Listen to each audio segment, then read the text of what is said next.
On va commencer par Nicolas Aubourg.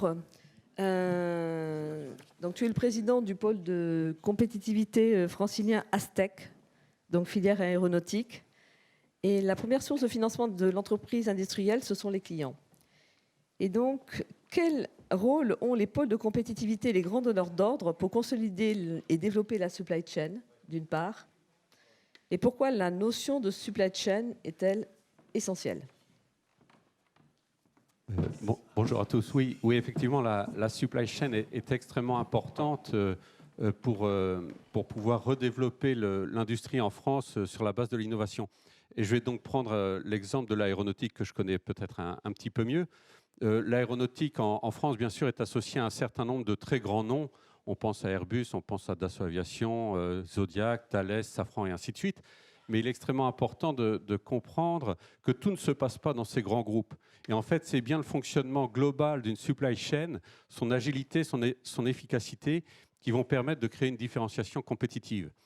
L'enjeu va être d'être capable d'aller chercher cette innovation auprès de l'ensemble des acteurs, qu'il s'agisse de PME, d'ETI, de laboratoires de recherche. C'est là que vraiment va pouvoir se faire un élément de différenciation qui permettra ce redéveloppement industriel. D'ailleurs, si vous regardez les éléments structurants vis-à-vis de ce qu'on appelle l'industrie 4.0, c'est bien ce qu'on retrouve au travers des technologies de l'information, au travers de l'impression 3D, au travers d'un certain nombre de dispositifs. On parle de mini-factories également.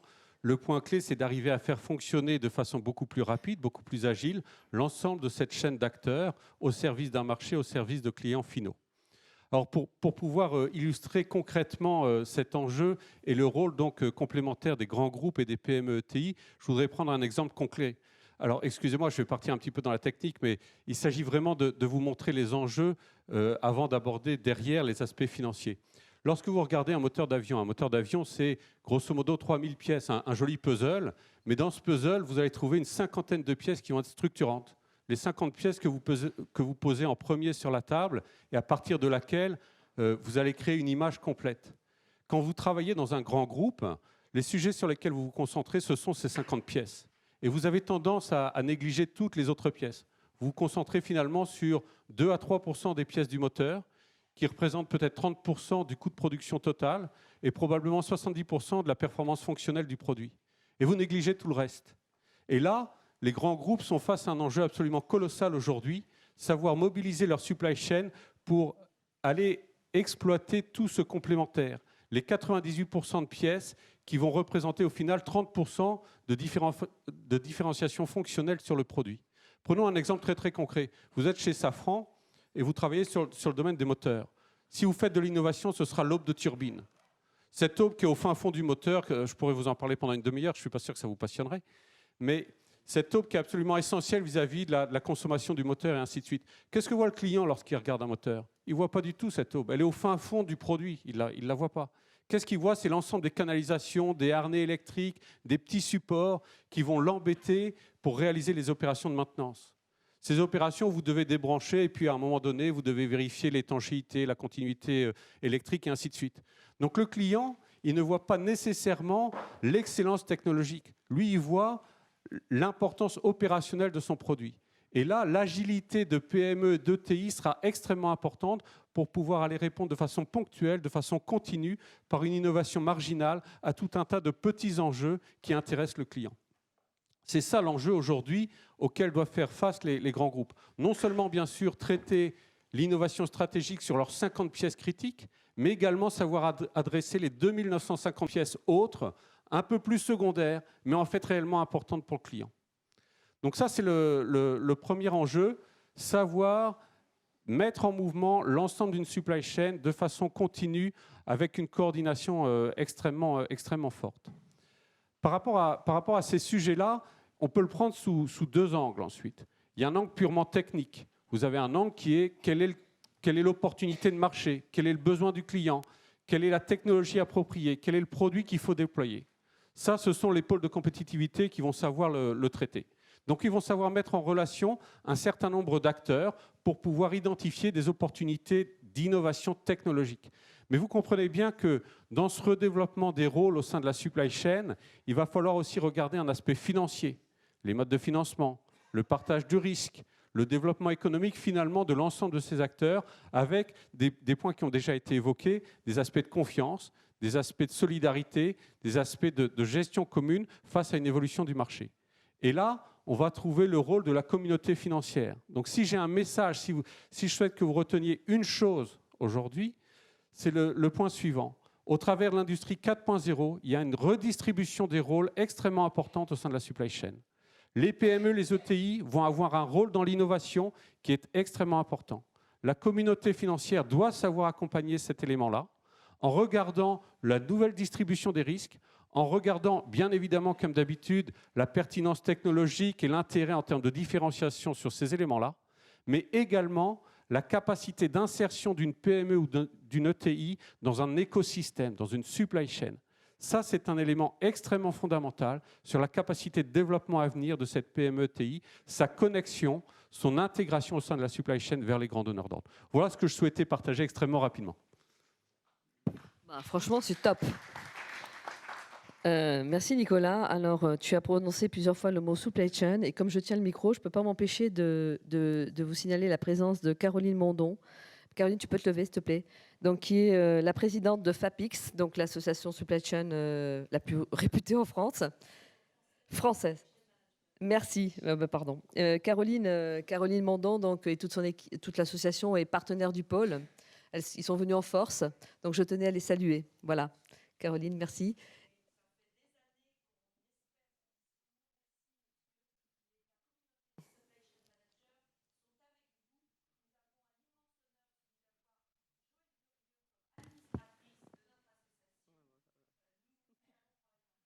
Voilà. Merci Caroline. Bon, c'est super. C'est vrai que la supply chain, on la connaît bien dans l'industrie, on ne la connaît pas du tout dans la finance. Et là, ce matin, vous avez la chance de découvrir la supply chain dans le secteur financier et portée par des entreprises financières innovantes.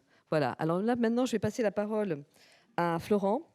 Florent, cher Florent, donc sur les nouveaux modes de financement en accompagnement des supply chains intégrés 4.0, Florent. ABL Expertise, qui est une société de courtage sur le financement du BFR, a développé une solution de reverse factoring innovante, spécifiquement adaptée à des PME. Donc j'ai deux questions pour toi, Florent. C'est qu'est-ce que le reverse PME? Pourquoi peut-il être un mode de consolidation financière au sein d'une filière industrielle? Et ma deuxième question, c'est pourquoi cet outil ne se généralise-t-il pas plus vite? Merci Joël. Je voudrais continuer donc sur la nécessaire collaboration entre les donneurs d'ordre et leurs fournisseurs, notamment dans le cadre des filières, et avec un objectif donc sur les outils qui sont mis à la disposition de l'ensemble des parties pour financer les relations commerciales qui existent donc entre fournisseurs et donneurs d'ordre. La facturage inversé, qui existe depuis les années 80, permet aux fournisseurs d'un grand donneur d'ordre de solliciter le financement anticipé des factures qu'ils ont sur ce donneur d'ordre. Et le donneur d'ordre rembourse à l'échéance des factures l'établissement de crédit qui a mis en place le financement. La problématique qui est particulièrement avérée dans le cadre des filières, c'est que ces programmes d'affacturage inversé sont réservés aux grands donneurs d'ordre présentant une belle qualité, une très belle qualité financière. Ce qui veut dire que seuls les fournisseurs de rang 1, donc ceux qui travaillent directement avec ces grands donneurs d'ordre, ont la capacité, le cas échéant, de se faire financer les factures. Et tous les autres fournisseurs de la filière ne peuvent pas en bénéficier. L'arrivée des fintech, qui sont des sociétés spécialisées dans la gestion des flux financiers, et puis la continuelle montée en puissance de l'affacturage, qui aujourd'hui est la deuxième source de financement court terme des entreprises avec plus de 30 milliards d'euros d'encours de créances financées, permettent désormais de généraliser l'affacturage inversé auprès des PME. L'objectif dans ce type d'affacturage inversé n'est pas de s'adresser à des centaines ou des milliers de fournisseurs, mais c'est avant tout de répondre à la problématique et aux besoins du donneur d'ordre PME. Pourquoi ? Parce que l'objectif de cet affacturage inversé est non seulement de proposer le financement aux fournisseurs qui pourraient en avoir besoin, mais c'est surtout aussi d'apporter une capacité d'achat supplémentaire et du financement de la trésorerie aux PME donneuses d'ordre qui déterminent avec l'établissement de crédit la date à laquelle elles vont rembourser cet établissement de crédit. Par exemple, je vais prendre un exemple tout simple. En fait, dans quel cas peut s'adresser le reverse PME ? Ce sont pour des sociétés qui ont besoin d'augmenter leurs achats auprès d'un ou de plusieurs fournisseurs stratégiques. Celles qui ont besoin de sécuriser leurs sous-traitants qui sont dans une situation financière fragile. Ou celles encore qui veulent réduire leurs besoins en fonds de roulement, nés des décalages entre les paiements faits à leurs fournisseurs et les encaissements réels de la part de leurs clients.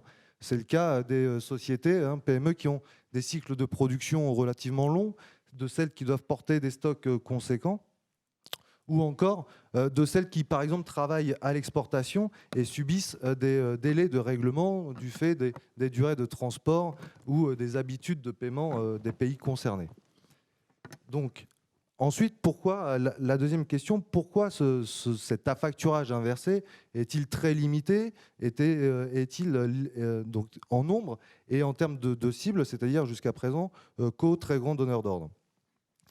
En fait, dans toute source de financement, il y a une analyse du risque. Et en affacturage, qui est le fait de financer les factures qu'on a émises sur ces acheteurs, il y a deux risques qui sont analysés. Le risque d'impayé de la part du client pour une raison de litige et le risque d'impayé du client pour une raison de manque de trésorerie, donc un risque financier.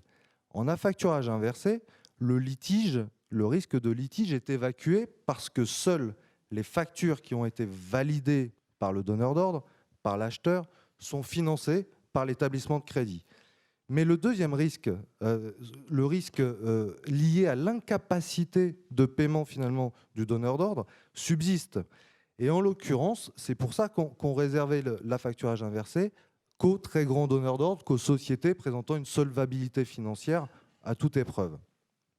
Dans l'affacturage inversé réservé aux PME, on a introduit la notion de tiers, comme des assureurs crédit par exemple, mais ça peut être d'autres types de tiers, comme les collectivités et les collectivités publiques également, qui vont venir sécuriser en tout ou partie l'établissement financier et permettre ainsi de généraliser l'affacturage inversé auprès des PME en tant qu'acheteuses. La deuxième raison, c'est que l'affacturage inversé nécessite, comme on le disait tout à l'heure, une parfaite collaboration entre l'acheteur donneur d'ordre et les fournisseurs. Et les fintech, donc les sociétés spécialisées dans cette gestion des flux de trésorerie et des flux financiers, mettent à disposition maintenant des outils modernes de communication au travers de plateformes web qui permettent de rendre possible cette collaboration. Et donc, c'est pour ça qu'aujourd'hui, l'affacturage inversé dédié aux PME, qui s'inscrit véritablement dans un partenariat gagnant-gagnant entre les fournisseurs et la PME donneuse d'ordre, permet d'apporter du financement à l'ensemble des acteurs d'une filière. Mais merci beaucoup, Florent, c'est très clair. Hein. Merci. Merci. Merci infiniment. On peut l'applaudir, non? Alors, Jean-Baptiste. Jean-Baptiste, tu es le président de Chetwood, et qui est une société qui propose des solutions de leaseback et de leasing sous l'outil de production. Est-ce que tu peux nous expliquer en quoi et comment ces nouvelles solutions sont particulièrement adaptées aux besoins de l'industrie, d'une part, et puis ensuite, de manière schématique, quel est le paysage aujourd'hui et l'avenir quant au déploiement de ces nouveaux fonds et modèles de financement adossés? Merci Joël. Les entreprises industrielles ont en effet de forts besoins financiers pour développer et maintenir leur outil de production qui est essentiel à leur activité. Mais les entreprises industrielles sont des entreprises qui ont également des besoins de développement, notamment de leurs activités commerciales. Elles ont donc besoin de ressources multiples et nombreuses. Nous évoluons depuis 2008 dans un contexte de restriction du crédit et les entreprises portent encore souvent dans leur bilan les stigmates de cette crise, a fortiori les entreprises industrielles qui sont cycliques. Elles ont donc du mal en fait, à trouver l'ensemble des ressources dont elles ont besoin. On en parlait tout à l'heure, le crédit bancaire est présent, mais il ne suffit pas. Les solutions de financement d'équipement permettent de traiter en partie ce besoin en s'appuyant sur la valorisation des machines et des outils de production. Et cette analyse de la valeur des machines permet de renforcer, voire de rehausser le risque, puisque ces équipements ont une valeur de revente intrinsèque et que par ailleurs, ils sont liés directement au cœur de métier de l'entreprise. Donc grâce à cette analyse que nous menons chez Chetwood, qui est une analyse dite tricritère, hein, l'équipement, le business model et la structure financière, nous arrivons à convaincre des investisseurs à s'engager financièrement auprès des entreprises. Et de surcroît, quand on parle du sell and leaseback spécifiquement, c'est-à-dire la cession-bail d'actifs existants, on redonne une valeur à des équipements qui sont souvent amortis au bilan des entreprises. Et dans ces cas-là, on les utilise pour lever des fonds et financer la croissance et les développements des entreprises. On fait, par ce biais, un petit peu, on fait du neuf avec du vieux, entre guillemets, et puis on fait la promotion d'une technique qui est bien connue, hein, le sell and leaseback existe, mais qui a jusqu'à présent été plutôt utilisée un peu en dernier recours par les entreprises. Nous avons l'ambition d'en faire un outil de gestion financière incontournable des entreprises, un peu à l'instar de la monétisation de bilan que représente la facturage et la facturage inversée dont vient de parler Florent. Grâce à ces techniques de sell and leaseback, les entreprises retrouvent des nouveaux leviers de croissance en utilisant leurs équipements et leurs actifs existants. C'est très intéressant de leur point de vue. Mais c'est aussi très intéressant pour les investisseurs qui viennent, par le biais de ces financements, chercher des rendements plutôt supérieurs à la moyenne, tout en bénéficiant en fait d'une prise de risque maîtrisée, puisque les financements sont sécurisés par les équipements. Donc là aussi, on retrouve une sorte de partenariat gagnant-gagnant. Et cette combinaison, en fait, explique le succès, et ça, je vais répondre comme ça à ta deuxième question, Joël, le succès croissant en fait, des fonds de financement alternatifs, puisque au départ, on a ouvert, en fait, grâce à la modification de la réglementation des assureurs en 2013, puis des mutuelles en 2014, la possibilité à des fonds de venir se diriger vers les entreprises, et qu'elles ont notamment utilisé les fonds de financement en leasing stratégique comme celui que nous avons mis en place. Mais il y a aussi une logique en fait, de long terme à voir ces fonds alternatifs venir financer l'investissement des entreprises, puisque les assureurs vie, les mutualistes ont des fonds long terme, et c'est logique que cet argent vienne financer des investissements qui sont même long terme.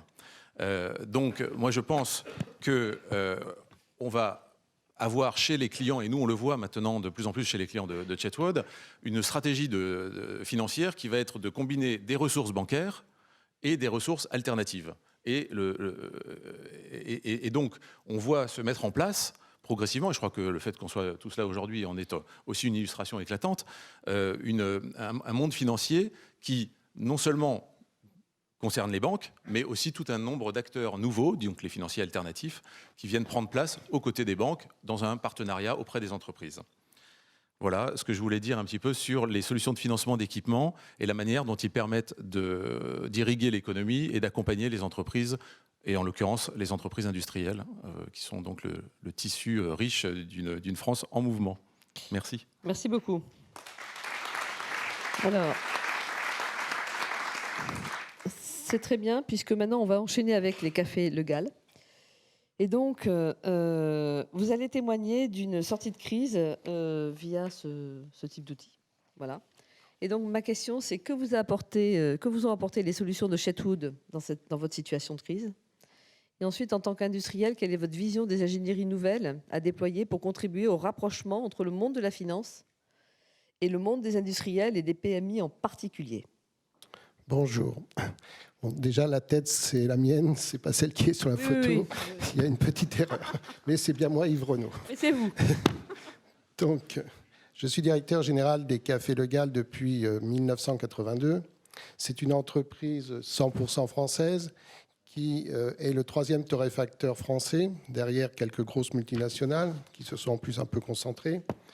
Donc notre activité, c'est une activité qui a débuté tout petit, 2000 tonnes de café dans les années 1975, pour arriver, avec la reprise de la marque Le Gall au groupe Général Food il y a quelques années, tout d'abord à 12 000, puis ensuite jusqu'à 20 000 tonnes de café. C'est une société qui fait 60 millions d'euros de chiffre d'affaires, 14 500 tonnes de café torréfié et un effectif de 170 personnes. Notre marque la plus connue, c'est bien sûr Le Gall Le Goût, un slogan qui a été lancé par nous il y a quelques années. Aujourd'hui, nous avons connu en effet un contexte économique un peu particulier. La loi Galland a fait quelques ravages dans l'agroalimentaire. Nous en avons été l'un, puisque nous avons voulu, dès 2006, au moment de l'arrivée des circulaires Dutreil, renégocier les marges arrière qui représentaient sur notre marque plus de 40% du chiffre d'affaires. Marge arrière qui n'était pas remise dans les prix, je vous le rappelle, à l'époque. Nous avons eu le courage de renégocier, mais par contre, nous avons eu 2 refus de grands distributeurs qui nous ont obligés à nous placer sous le régime du bénéfice de la sauvegarde, bénéfice de la sauvegarde que nous avons donc initié en 2007 avec un plan homologué en 2008. Alors bien sûr, sauvegarde veut dire aujourd'hui plus de financement par les systèmes traditionnels, plus de crédit, plus de découvert, plus rien, plus de crédit fournisseur non plus. Parallèlement, notre secteur d'activité, qui est un secteur très traditionnel, historiquement, pendant des décennies, aucune nouveauté, en dehors des anciennes générations qui ont vu le grain devenir moulu dans les paquets, il n'y avait rien eu jusqu'à une dizaine d'années. Et ces dizaines d'années, ça a été l'apparition des doses individuelles qui ont fait 2 révolutions successives. La première, les dosettes sans CO. La seconde, l'arrivée des capsules Nespresso en grande distribution. Notre société a compris immédiatement l'enjeu de ces 2 systèmes de doses individuelles, en dehors des systèmes privatifs qui existent. Et donc, nous avons été dans l'obligation, pour pouvoir continuer à exister, de se pencher sur le développement de ces 2 nouvelles formes de produits, ces 2 nouveaux segments. Concernant la partie dosette souple, le système a été assez simple, les machines existaient. Donc, en 2005, nous avons débuté par une première acquisition d'une machine.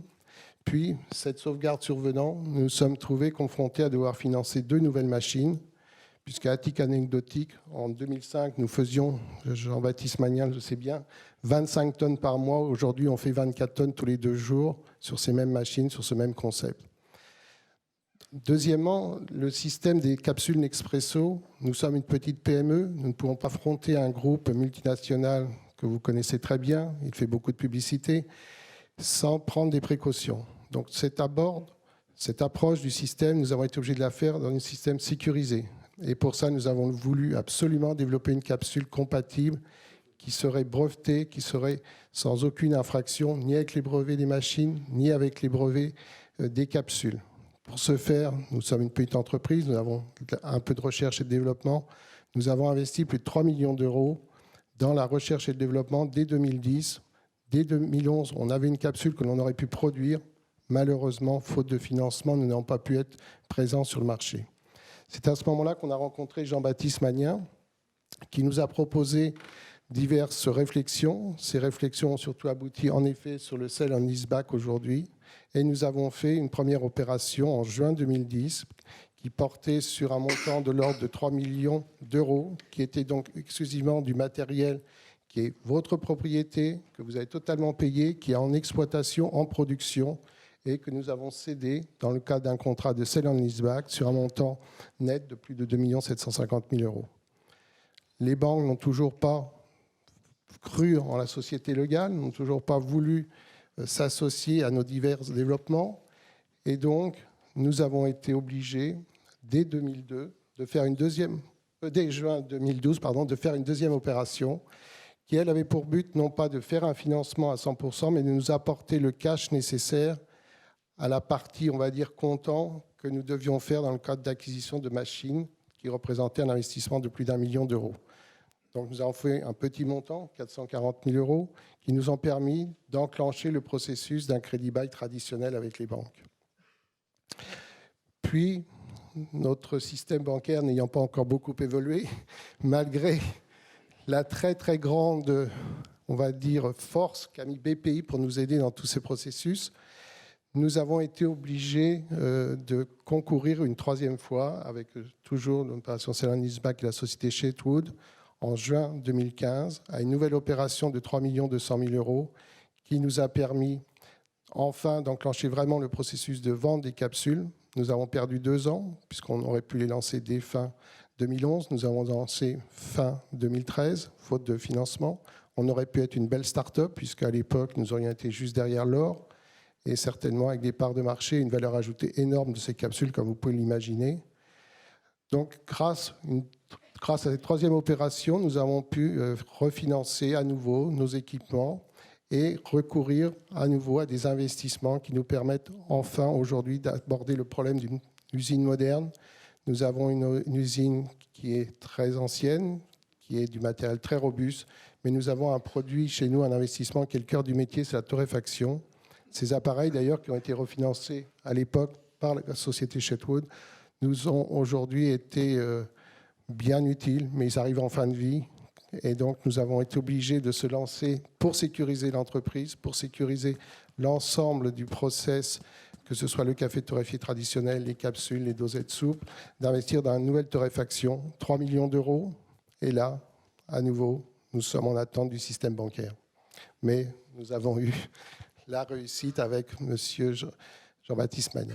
Donc, ce que je veux dire, c'est que c'est un système vraiment qu'il faut que vous, PME, PMI, étudiez, car c'est vraiment très bien adapté à toutes les entreprises qui ont déjà, comme nous, de l'ancienneté, historiquement 1851, qui ont donc des actifs qui sont totalement payés, totalement amortis souvent, mais qui fonctionnent et qui vous permettent de fabriquer du cash qui vous permet soit, non pas d'une solution alternative, mais une solution de remplacement, puisque nous, c'était ça ou rien.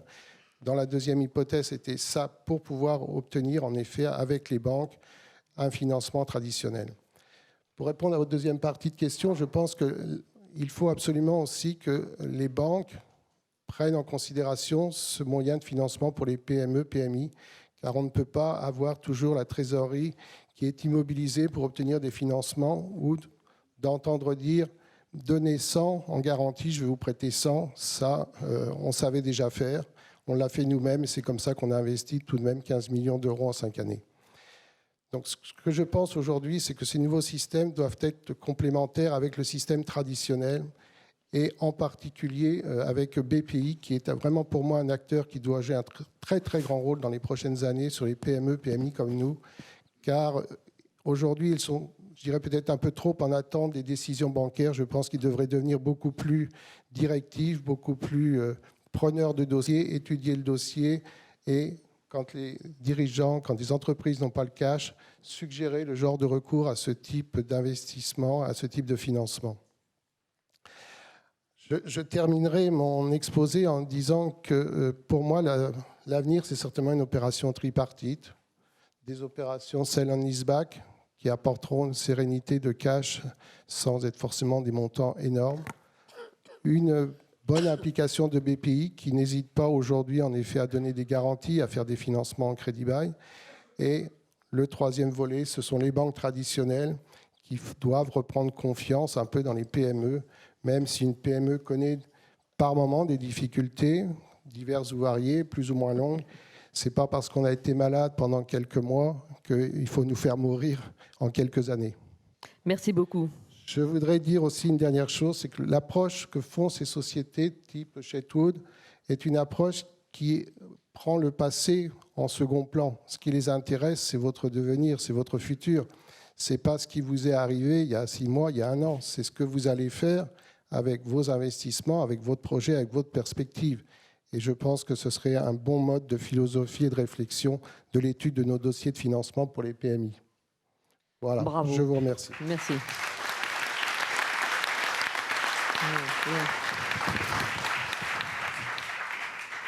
Bon, donc maintenant, lorsque vous allez boire votre petit café Le Gall, vous penserez à cette mésaventure, mais qui s'est bien conclue, n'est-ce pas ? Le goût. Absolument, pardon. Et, mais j'ai bien aimé cette anecdote, qui est une anecdote qui aurait pu se terminer de façon horrible. Je n'ai pas voulu le dire, mais en fait, je pense que si nous n'avions pas eu Chetwood et BPI, aujourd'hui, on aurait 50% de chances d'être mort. Voilà, bon, donc ça aurait pu mal finir. Mais vous êtes bien vivant et c'est ce qui compte. Et merci de votre témoignage parce que je trouvais que c'était très important ce matin de le dire.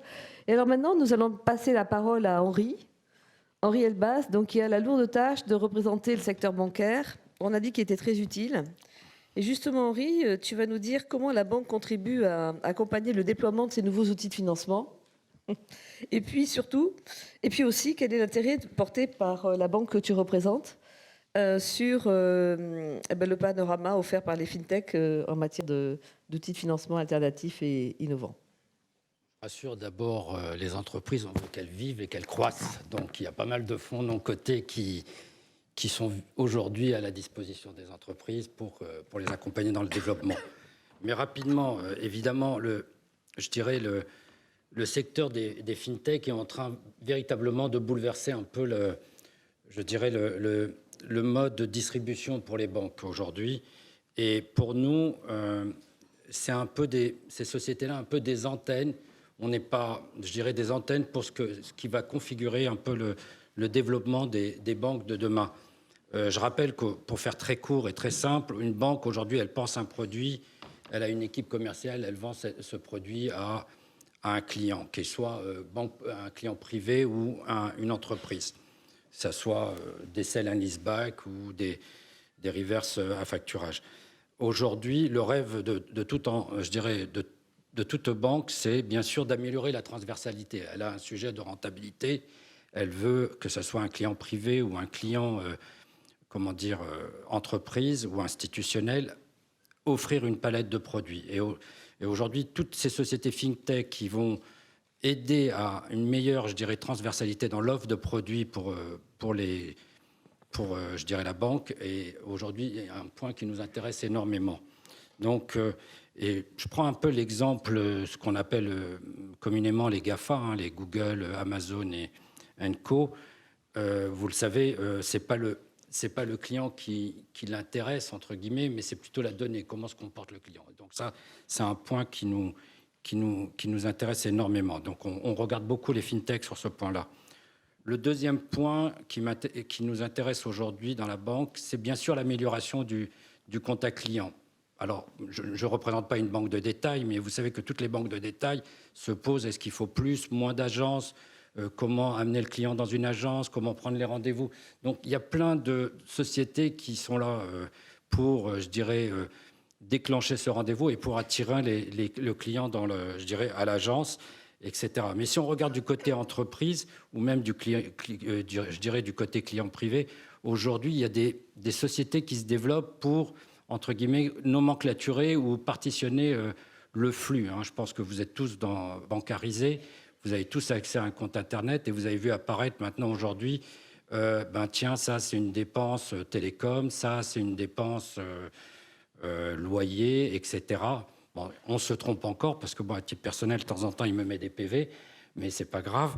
Mais alors que je paye le trésor public. Mais donc voilà. Alors ça, c'est un point important parce qu'on va de mieux en mieux connaître le client et ça va accélérer le processus de décision. Alors ça, je voudrais en arriver au troisième point, l'accélération. Parce que là, comme j'entends, c'est bon, laissez. Comme j'entends, on est dans un peu l'immédiateté, toujours dans l'Internet. Et il faut accélérer les processus de décision. Et là, on voit qu'il faut un point qui est très important et que les banques sur lesquelles s'intéressent, comme vous le savez énormément, c'est tout ce qui est cybersécurité. Et là, toutes les sociétés fintech qui nous permettront à la fois de fiabiliser, cette donnée, de la stocker et aussi de la restituer avec beaucoup de valeur ajoutée pour pouvoir, bien évidemment, répondre rapidement à nos entrepreneurs conformément à leurs attentes ou à des investisseurs. Ça, c'est ces sociétés qui nous intéressent beaucoup. Donc, nous, on est un peu, pour l'instant, on regarde ça, c'est un secteur qui est quand même en devenir, en démarrage. Les investissements restent modestes, mais c'est vrai qu'on regarde énormément toutes ces sociétés-là. Je pense que les banques garderont au moins un point important, c'est tout ce qui est cybersécurité.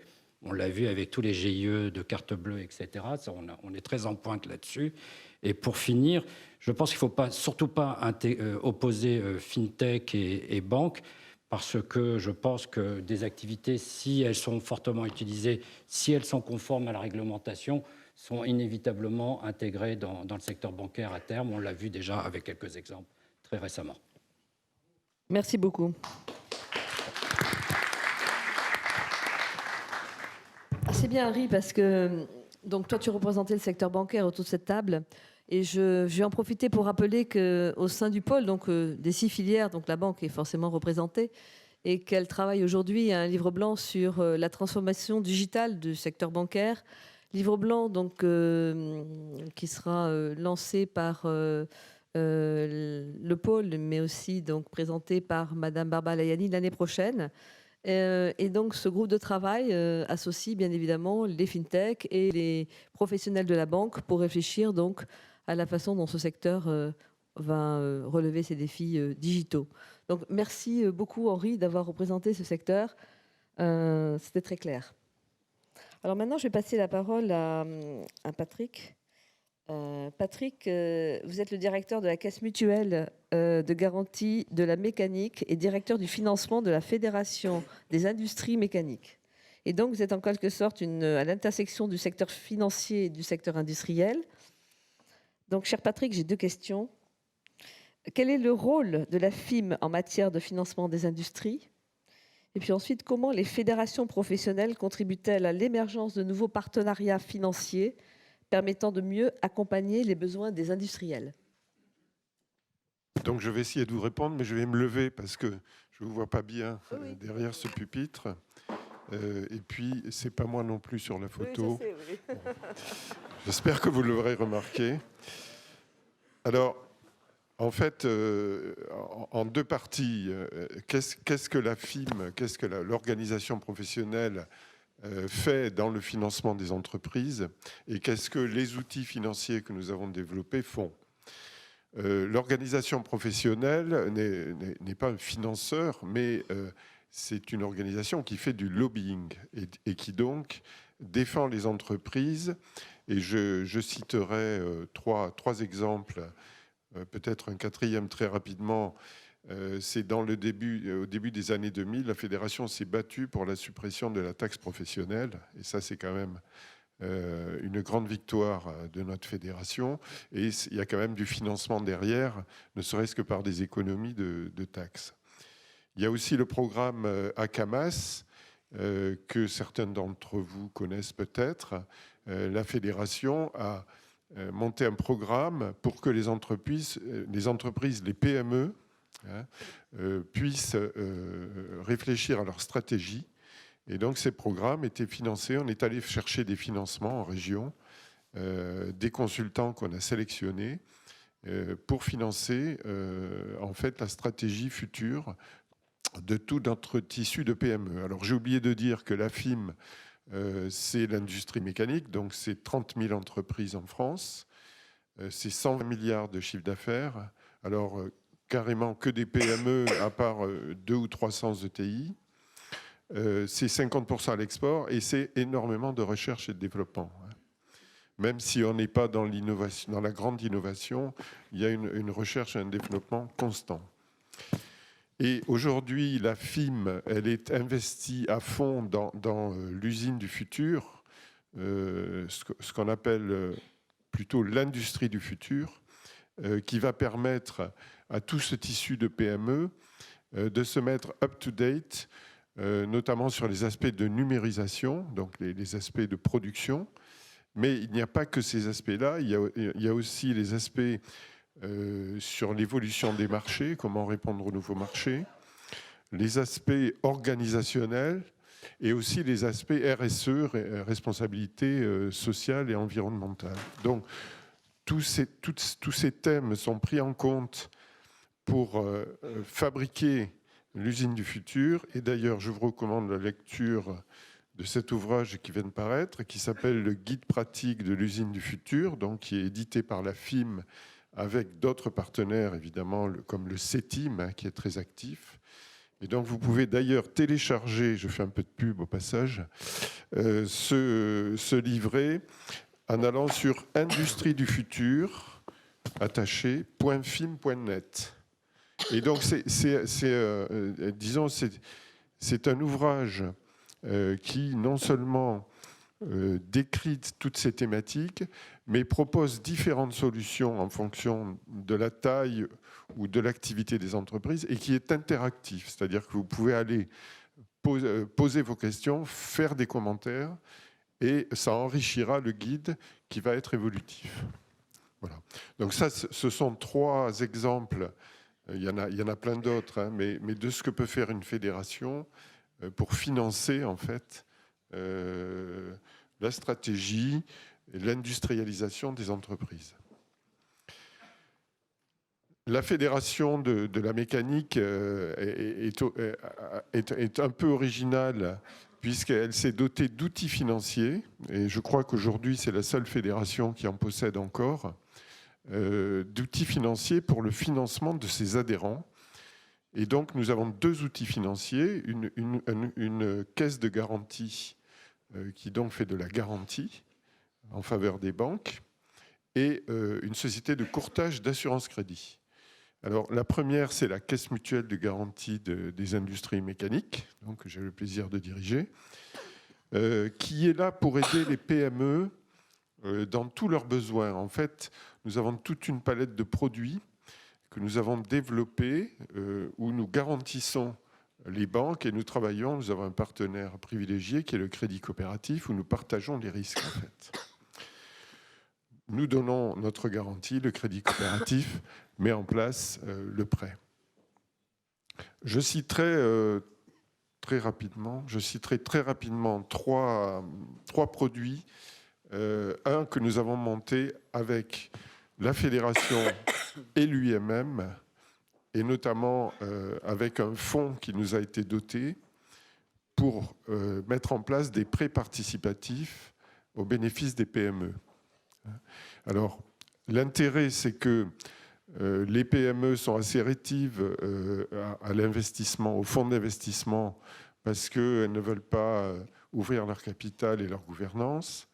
Et le prêt participatif a l'intérêt d'être un prêt de haut de bilan, donc il vient bien augmenter les fonds propres de l'entreprise. Et donc, ça permet tout un tas d'effets de levier. Et avec ce fonds qui nous a été doté à hauteur de 10 millions d'euros. Donc nous faisons 4 fois plus de prêts participatifs et nous demandons 4 fois plus de prêts bancaires. C'est-à-dire qu'il y a un effet de levier de 8 au final.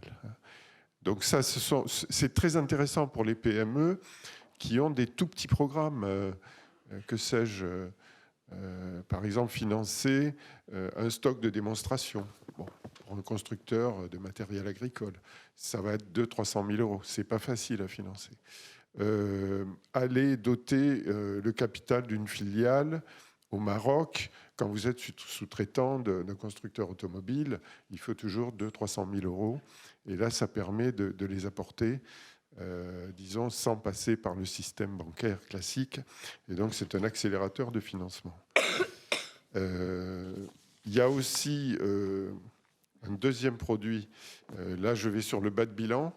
Nous avons un partenariat avec un affactureur dans lequel notre garantie se substitue au dépôt de garantie qui est demandé par l'affactureur. On a parlé tout à l'heure de facteurs inversés. Vous bénéficiez d'une ligne de facteur d'1 million d'euros. Le facteur va vous demander 100 000 euros de dépôt de garantie. Grâce à notre garantie, le facteur ne demande plus de dépôt de garantie et donc l'entreprise se finance à 100%. Et ça, c'est important parce que le jour où l'activité repartira, parce qu'on ne peut pas dire qu'elle est encore repartie, ce jour-là, les BFR vont exploser et donc il faudra trouver des outils pour ce faire. Voilà. Et le dernier produit sur lequel nous réfléchissons, c'est le financement des stocks. Et je crois qu'on va peut-être en parler après, je ne sais pas. Parce que là aussi, je prends par exemple le secteur aéronautique. Les grands donneurs d'ordre demandent aux sous-traitants d'acheter la matière première. Et donc, ils ont un poids de stock très important dans les bilans. Et nous, personnellement, moi j'ai participé à un groupe de travail du Conseil national de l'industrie l'an dernier avec Madame Pro, où nous avons suggéré, et c'est dans la loi Macron, d'assouplir le nantissement, le gage de stock sans dépossession pour obtenir le pacte commissoire. Alors c'est un peu technique, mais normalement l'ordonnance devrait sortir dans les semaines qui viennent. Et on espère à ce moment-là que les professionnels du gage de stock iront un peu plus loin là-dessus. Voilà. Merci infiniment.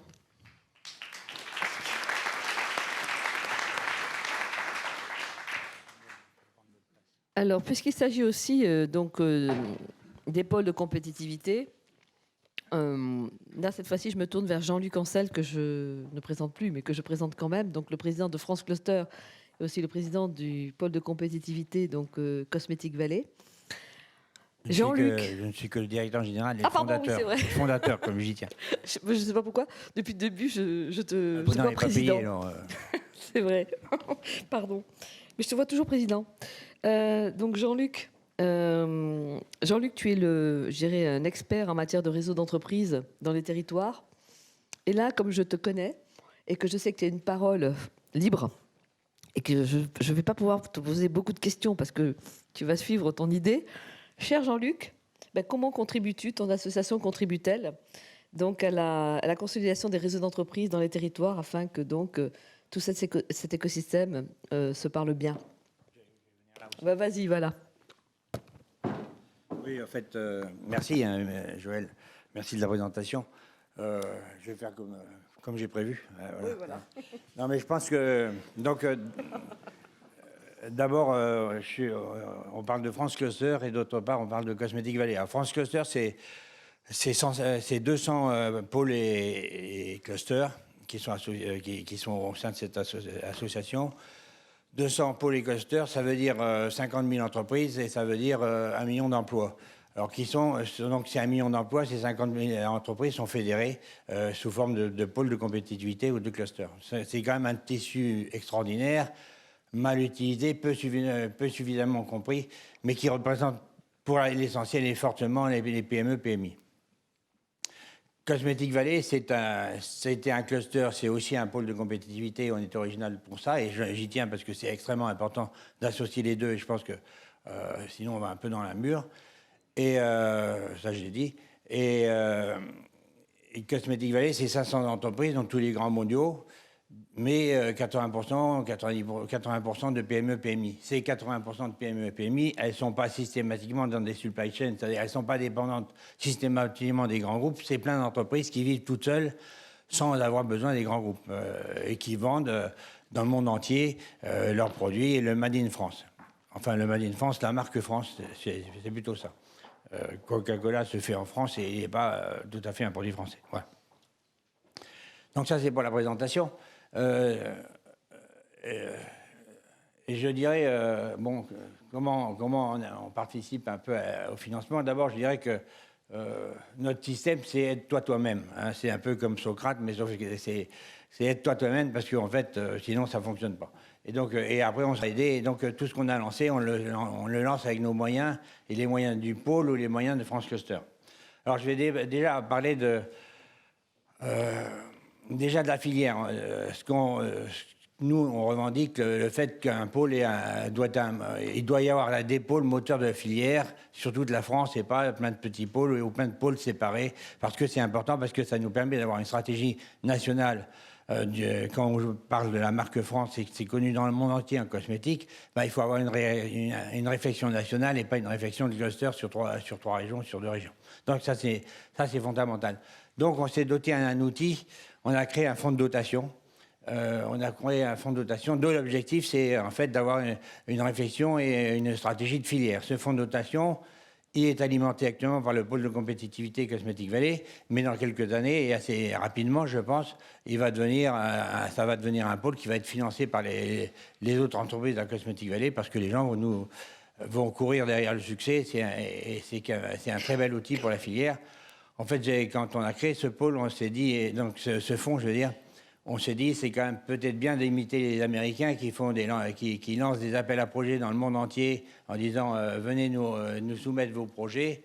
Et puis, et en face de ça, ça leur permet en fait d'être au centre de quelque chose. Et nous, on veut être au centre de l'Europe et du monde si possible, avec des outils référents. Et donc, notamment, on a monté un jury qui doit être un jury qui, en fait, expertise l'ensemble des projets mondiaux si on arrive à ce niveau-là. Donc ça, c'est la première chose, ce fonds de dotation. Donc on l'a fait. Alors, ce n'est pas énorme, mais en fait, le pôle qui commence à gagner un peu d'argent, un peu assez bien, donc vient de faire verser 150 000 € dans ce fonds pour alimenter cette filière. on a si je reste sur la notion de filière, la stratégie filière est importante parce que c'est pareil, on n'avait pas de salon français tenu par des Français au niveau mondial à Paris ou en France. Et on s'est dit, il faut monter des salons. Donc on a décidé de monter un salon, on a loué le Carrousel du Louvre, et on a monté un salon pour positionner la filière française dans le luxe et dans la cosmétique pour donner une assise. Et donc ce salon, on l'a fait au mois d'octobre dernier, on va le refaire cette année, enfin en 2016, et donc ça a été un bon succès. Ça nous a permis de générer beaucoup d'argent parce que c'est un outil qui génère de l'argent, le fait de faire un salon.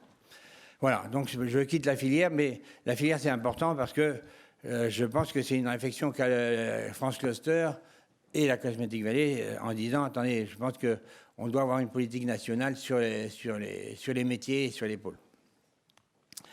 Après, on peut se dire, France Cluster comme Cosmetic Valley, comment on peut accompagner nos entreprises alors, on peut les accompagner effectivement dans leur renforcement de leur fonctionnement ou de leur fonctionnement.